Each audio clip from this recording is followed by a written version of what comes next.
Hello welcome दोस्तों, आइए ज्ञान भाई देख रहे हैं आप। मैं रवि कुमार एक बार फिर से नई वीडियो में हाजिर हूँ। दोस्तों आज के इस वीडियो में हम बात करने वाले हैं आपके द्वारा भेजे गए कमेंट के बारे में। दोस्तों कमेंट बॉक्स में प्रश्न आया था कि सर मैं 12th में हूँ और आईएएस बनना चाहता हूँ, तो मुझे आज ही से किन किन चीज़ों पर ध्यान देना चाहिए, किन किन चीज़ों को कवर करना चाहिए धीरे धीरे कि मैं आगे जाके आईएएस आसानी से बन जाऊँ और पहली बार में एग्जाम क्रैक हो जाए।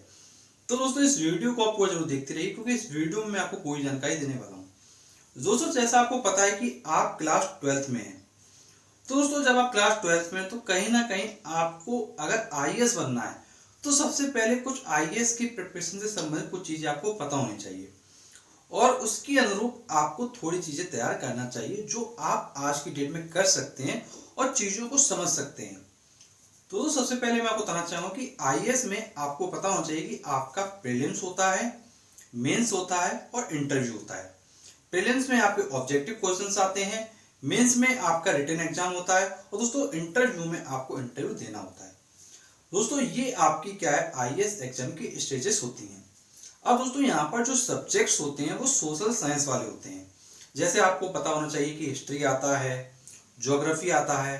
दोस्तों इस तरीके के जो सोशल साइंस के सब्जेक्ट होते हैं वही पूरा सब्जेक्ट यहाँ पर होते हैं और उन्हीं सब्जेक्ट पे आपको फोकस करना होता है और उनको क्या है, काफ़ी अच्छे से पढ़ना होता है और उनको पढ़ने के बाद अपने प्रिपरेशन को सही तरीके से करना होता है। तो ये थी आईएएस की बात। ये कुछ बेसिक चीज़ें हैं जो आपको एटलीस्ट पता होना चाहिए। अब दोस्तों यहाँ पर बात आती है कि आप 12th में हैं तो आप कैसे धीरे धीरे आईएएस के लिए प्रिपेयर कर सकते हैं और उस लेवल तक पहुँच सकते हैं। दोस्तों मैं आपको बताना चाहूँगा, यदि आप प्रेजेंट टाइम पे 12th में हैं तो दोस्तों सबसे पहले मैं आपसे यही कहूँगा कि आप अपनी 12th की जो प्रिपरेशन है उस पर काफ़ी अच्छे से ध्यान दें, क्योंकि दोस्तों जब आप 12th में होते हैं तो आपको बोर्ड एग्जाम देना होता है और उस बोर्ड एग्जाम की तैयारी करना बहुत ज़्यादा आपके लिए ज़रूरी हो जाता है। तो 12th पर ध्यान दें। लेकिन दोस्तों 12th के साथ साथ की अगर हम आपसे बात करें तो कुछ बेसिक चीज़ें जिन पे आप ध्यान दे सकते हैं। तो दोस्तों मैं आपको बताना चाहूँगा कि दोस्तों कुछ बेसिक चीज़ें हैं, जैसे आपको क्या है, न्यूज़पेपर पढ़ने की हैबिट बनानी चाहिए। दोस्तों काफ़ी लोग क्या करते हैं कि न्यूज़पेपर नहीं पढ़ते हैं। अब दोस्तों जो लोग न्यूज़पेपर नहीं पढ़ते हैं तो जब वो आईएएस की तैयारी करना शुरू करते हैं और उस पर फोकस करते हैं सिर्फ न्यूज़पेपर पढ़ने पर, तो दोस्तों उनको क्या प्रॉब्लम होने लगती है। तो कहीं ना कहीं डेली रूटीन रखिए कि हाँ मुझे न्यूज़पेपर पकड़ना है और उसमें जो हेडिंग्स वगैरह हैं एटलीस्ट उनको पढ़ना है। और दोस्तों उसके साथ साथ में बात है अब यहाँ पर आईएएस एग्जाम की, तो आपको ये देखना पड़ेगा कि जैसे हमारा सेक्शन आता है स्पोर्ट्स वाला पेपर में, उसको पढ़ें कि स्पोर्ट्स में क्या क्या चल रहा है आज की डेट में। और दोस्तों जैसे आप देखते हैं कि सेंसेक्स होता है, निफ्टी होता है, जो इकोनॉमी होती है इंडिया की उसके बारे में जो चीज़ें आती हैं वो आपको पढ़ना है। कोई पॉलिटिकल व्यू देता है उसके बारे में पढ़ना है। मतलब ओवरऑल बात यह है कि आपको जो बेसिक चीज़ें हैं उनको थोड़ा थोड़ा आप क्या पढ़ते रहें। तो जो इकोनॉमिक वाला सेक्शन होता है, जो आपका स्पोर्ट्स वाला सेक्शन होता है, एटलीस्ट आपको ये सब चीज़ें पढ़नी चाहिए। और दोस्तों कुछ लोग क्या करते हैं, पूरा न्यूज़पेपर पढ़ना शुरू कर देते हैं एकदम से। दोस्तों आपको ये नहीं देखना कि आपके मोहल्ले की जो खबर अगर छपी है तो उसमें क्या हुआ, या आपके शहर की जो खबर छपी है उसमें क्या हुआ। दोस्तों ओवरऑल बात ये है कि जो चीज़ें आपके एग्जाम के पॉइंट ऑफ व्यू से रिलेट कर सकें, सिर्फ आप उन चीज़ों को पढ़ना आज से शुरू कर सकते हैं। और दोस्तों आपको ये चीज़ ध्यान रखना चाहिए, जैसे मान लीजिए जब आप आईएएस का सोच रहे हैं तो आप ये देख लीजिए आईएएस का सिलेबस क्या है, एटलीस्ट आप ये चीज़ चेक कर सकते हो। दोस्तों मैं आपको बताना चाहूँगा कि हमने आपके लिए प्लेलिस्ट बना रखी है आईएएस, आईपीएस, आईएफएस। दोस्तों यदि आपको आईएएस एग्जाम से संबंधित वीडियो चाहिए सारी, दोस्तों आपको ये सारे वीडियो फ्री में मिल जाएंगी और वो सारी जानकारी आपको फ्री में मिल जाएगी। तो आपको सिर्फ जाना होगा आईएएस, आईपीएस, आईएफएस प्लेलिस्ट में और दोस्तों आप वहाँ पर डिटेल में देख पाएंगे सारी चीज़ों के बारे में कि आईएएस में कौन चीज़ कैसे होती है, किन किन चीज़ों का वो पढ़ना चाहिए, किन चीज़ों का आपको अवॉइड करना चाहिए। तो दोस्तों सबसे इम्पोर्टेंट बात यही आती है कि आप अगर अभी 12th में तो आप कोशिश करें कि आप न्यूज़पेपर पढ़ना शुरू कर दें। और दोस्तों दूसरी चीज़ मैं आपसे कहूँगा कि आप अपनी इंग्लिश को बहुत अच्छा बना लें। दोस्तों जब ये बात कही जाती है तो काफ़ी लोग कहते हैं अरे मैं तो इंग्लिश मीडियम से हूँ, मेरी तो अच्छी है ही, मुझे क्या करना। काफ़ी लोग ये चीज़ सोचते हैं। लेकिन दोस्तों मैं आपसे कहना चाहूँगा, अगर आपको लगता है कि आपकी इंग्लिश अच्छी है तो उसको चेक जरूर करें। आप खुद ही चेक कर सकते हैं। आप क्या करें, द हिंदू न्यूज़पेपर लाएं, उसको पढ़ें। उसको पढ़ने के बाद ये चेक करिए क्या आप उसका जो हिंदी मीनिंग है वो क्लियरली पहली बार में निकाल पा रहे हैं कि नहीं। अगर आप निकाल लेते हैं तो इसका मतलब आपकी इंग्लिश सही है, और दोस्तों अगर आप नहीं निकाल पाते हैं तो इसका मतलब आपको इंग्लिश पर काम करने की ज़रूरत है। और दोस्तों जो इंग्लिश इम्प्रूवमेंट है वो आपकी 10-12 दिनों में नहीं हो जाती है, उसके लिए अच्छा समय लगता है। कुछ लोगों को 6 महीने लग जाते हैं, कुछ लोगों को 2-2 साल लग जाते हैं, कुछ लोगों को 4-4 साल लग जाते हैं।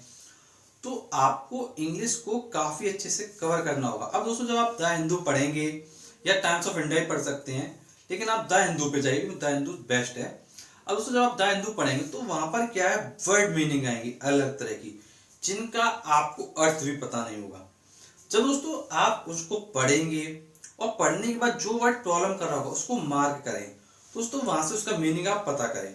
अब दोस्तों काफी लोगों के साथ एक प्रॉब्लम और हो सकती है न्यूज़पेपर पढ़ते समय, कि उनका पढ़ने में 1-2 दिन मन लगेगा बहुत ज्यादा, चलो आज बैठे हैं पढ़ने के लिए और अच्छे से पढ़ते हैं, लेकिन जैसे जैसे थोड़ा सा भी समय बीतेगा फिर उनका मन जो है लगना बंद हो जाएगा।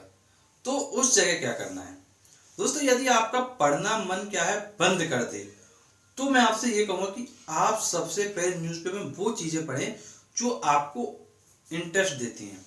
जैसे कुछ लोगों को बॉलीवुड की न्यूज़ पढ़ने में काफी अच्छा लगता है, कुछ लोगों को इकोनॉमिक्स पढ़ने में काफी अच्छा लगता है, कुछ लोगों को इधर उधर की खबरें पढ़ने में ज्यादा अच्छा लगता है। तो अगर आपका मन नहीं लग रहा है तो सबसे पहले न्यूज़पेपर में वो चीज पकड़ें जिससे मन आपका लग रहा है। एटलीस्ट न्यूज़पेपर में पढ़ना तो शुरू करें, उसमें ये तो पता चले कि जो आप ही, जैसे मान लीजिए आप कोई खबर पढ़ने में आपको अच्छी लग रही है तो उसको जब आप पढ़ेंगे तो आपको कुछ तो मीनिंग आएंगी एक्स्ट्रा। मतलब और बात ये कि कैसे भी करके आपको सारी चीजों को समझना है, सीखना है और आगे अपने आप को बिल्डअप करना है। और दोस्तों किसी भी एग्जाम को निकालने से पहले आपको ध्यान रखना चाहिए कि कुछ चीजें होती हैं जो आपको पता होना चाहिए। जैसे मैंने आपसे कहा था सिलेबस आपको पता होना चाहिए, इसी तरीके से दोस्तों आपको ये पता चाहिए कि एग्जाम का पैटर्न क्या है। जैसे मैंने आपको बताया था कि प्रीलिम्स में ऑब्जेक्टिव्स आता है, मेंस में आपका रिटन होता है, फिर आपका रिटन के बाद इंटरव्यू होता है, ये चीज मैंने आपको बताई। अब दोस्तों अब आपको कुछ जैसे इंपॉर्टेंट बात क्या है, यहाँ पर इंपॉर्टेंट बात ये है कि इसमें जो क्वेश्चंस आने वाले हैं वो कैसे आएंगे। कैसे का मतलब है कि देखिए दोस्तों दो तरह की चीजें होती हैं, एक होता है करंट अफेयर, मतलब जो चीजें आज के समय में चल रही हैं, और दोस्तों दूसरी चीज होती है जो स्टैटिक होता है। स्टैटिक का मतलब जो पास्ट की चीजें हैं या जो चीजें हो चुकी हैं। जैसे अगर बात करें नेशनल साइंस डे, तो दोस्तों इसकी जो डेट फिक्स है वो वही रहने वाली है, वो चेंज नहीं होने वाली, तो उसको स्टैटिक कहते हैं। दोस्तों करंट का मतलब होता है जो, जैसे मान लीजिए कोई अभी नई टेक्नोलॉजी आ गई तो उसको आप कहोगे करंट अफेयर। मतलब आपको क्या है, जो करंट में चीज चल रही हैं, कोई इवेंट हो रहा है या कोई मीटअप हो रहा है, या मान लीजिए कहीं हमारे प्रधानमंत्री जी कहीं जा रहे हैं तो वहां पे क्या अदर देशों में हुआ, तो मतलब इस तरीके की जो चीजें करंट अफेयर वाली वो सब चीजें आपको देखनी पड़ेंगी। तो आपको ये ध्यान रखना है कि जो करंट का सिनेरियो है वो काफी ज्यादा आईएएस से पूछा जाता है, और दोस्तों जो स्टैटिक के जो क्वेश्चंस होते हैं उनको भी करंट से कहीं ना कहीं लिंक कर देते हैं, तो इसलिए जो एग्जाम है थोड़ा टफ हो जाता है। तो एग्जाम टफ नहीं है, बस उसको क्या थोड़ा इस तरीके से लिंक किया जाता है कि जो करंट में चीजें हो रही हैं उसको पास्ट से भी लिंक कर देते हैं। तो फिर अगर जो स्टूडेंट सही तरीके से पढ़ा होता है तभी वो आंसर कर पाता है, और जिसने सिर्फ ऊपर ऊपर पढ़ा होता है या सही तरीके से डीप में नहीं पढ़ा होता है तो फिर उसका जो एग्जाम है कहीं ना कहीं क्या लटकने लगता है। तो कुछ चीजें हैं जिनको आपको ये चीज ध्यान रखनी चाहिए। अब दोस्तों काफी लोग तैयारी करने में लग जाते हैं, कहते हैं चलो तैयारी करते हैं सब हो जाएगा अच्छे से, सब कुछ चलता रहेगा, अच्छी कोचिंग ज्वाइन कर लेंगे, ये कर लेंगे वो कर लेंगे, और कर भी लेते हैं। फिर उसके बाद 2-3 साल बीत जाते हैं, उनको लगता है कि अब सिलेक्शन नहीं हो पा रहा है। तो उस जगह आपको ध्यान ये रखना है कि एटलीस्ट आपको ये पता हो कि इस एग्जाम को निकालने के लिए कितना मिनिमम आपको स्कोर करना पड़ेगा, कितने मिनिमम मार्क्स आपको लाने पड़ेंगे। दोस्तों जब आप इस चीज को देखें कितने आपको मार्क्स लाने पड़ेंगे, तो इसको कहते हैं हम लोग कट ऑफ। मतलब आपको एग्जाम का कट ऑफ पता करना चाहिए कि कट ऑफ कितना जाता है। और दोस्तों काफी लोग क्या करते हैं आईएएस बोलते रहते हैं।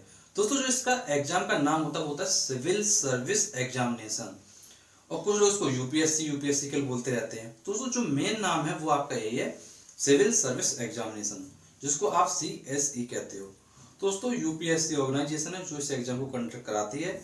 तो आप दोस्तों ये चीज ध्यान रखिएगा कि सिलेबस आपको पता होना चाहिए, क्या सिलेबस है, क्या एग्जाम का पैटर्न है, क्या कट ऑफ जाता है। और दोस्तों कट ऑफ के साथ में ये भी आपको पता होना चाहिए कि कितनी रैंक लाने पे आईएएस मिलेगा, कितनी रैंक लाने पे आईपीएस मिलेगा, कितनी रैंक लाने पे आईएफएस मिलेगा।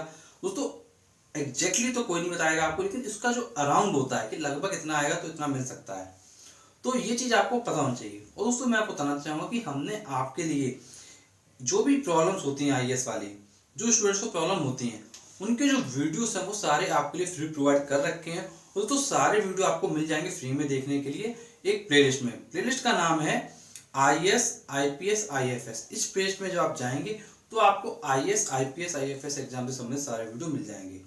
और दोस्तों यदि चैनल पे नए हैं तो प्लीज चैनल को सब्सक्राइब कर नोटिफिकेशन को जरूर दबाएं कि जब भी हमने आपके लिए नेक्स्ट बनाए सबसे पहले वीडियो आपको मिल जाए। तो चलिए दोस्तों मिलते हैं आपसे नेक्स्ट वीडियो में, तब तक के लिए शुक्रिया।